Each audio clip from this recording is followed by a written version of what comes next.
Some parents do not want their children to marry outside their culture. Is this haram? I wouldn't say that this is necessarily haram, that if a person doesn't want to marry outside of their culture, this is not something which is haram. But I would also say it's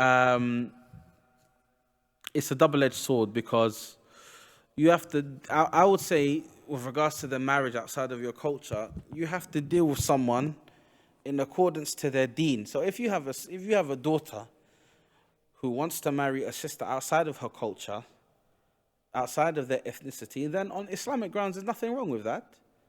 There's nothing wrong with that. If there's a person that has good religion, good deen, فَزَوِّجُوهُ. Okay? Allah subhanahu wa ta'ala says in the Quran, فَانْكِحُوا مَا طَابَ لَكُم مِّنَ النِّسَاءِ.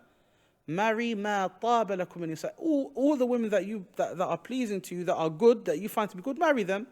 Allah didn't say العرب يتزوج العرب والسود يتزوج المثله والهندي يتزوج الهندي مثله لا أخي, Allah subhanahu wa ta'ala never said that. والأوروبي يتزوج الأوروبي. Allah Azza wa Jalla didn't say that. Allah said فَانْكِحُوا مَا طَابَ لَكُم مِّنَ النِّسَاءِ.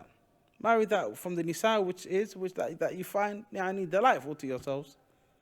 But Allah subhanahu wa ta'ala allowed these things, allowed our cultures to also dictate. Which is why the ulama say, وَالْعُرْفُ مَعْمُولٌ بِهِ إِذَا وَرَدْ حُكْمٌ مِّنَ الشَّرْعِ الشَّرِيفِ لَمْ يُحَدْ. If Allah has not showed us how to do a particular thing, then it goes back to our culture. And Islam has allowed us, was quiet on certain issues regarding marriage. So our cultures can dictate what we can do. The question is, in this country that we find ourselves in, sometimes using that culture may be counterproductive because of the country that we live in.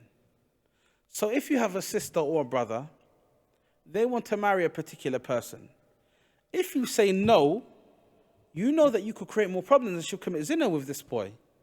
You know that something can happen. It's better for you to marry your daughter rather than her fall into haram. Maybe if they come together, khair will happen. But if we now try to implement every single cultural aspect that is in our culture, we're going to fail, ya akhi al-kareem. So I would say that, definitely speaking, regarding marrying outside your race, you can marry outside your race. And if you want to marry within your race, you can marry within your race. But what I'm trying to say is be flexible. For the parents, be flexible and make sure that what you're doing is in the interest of your daughter.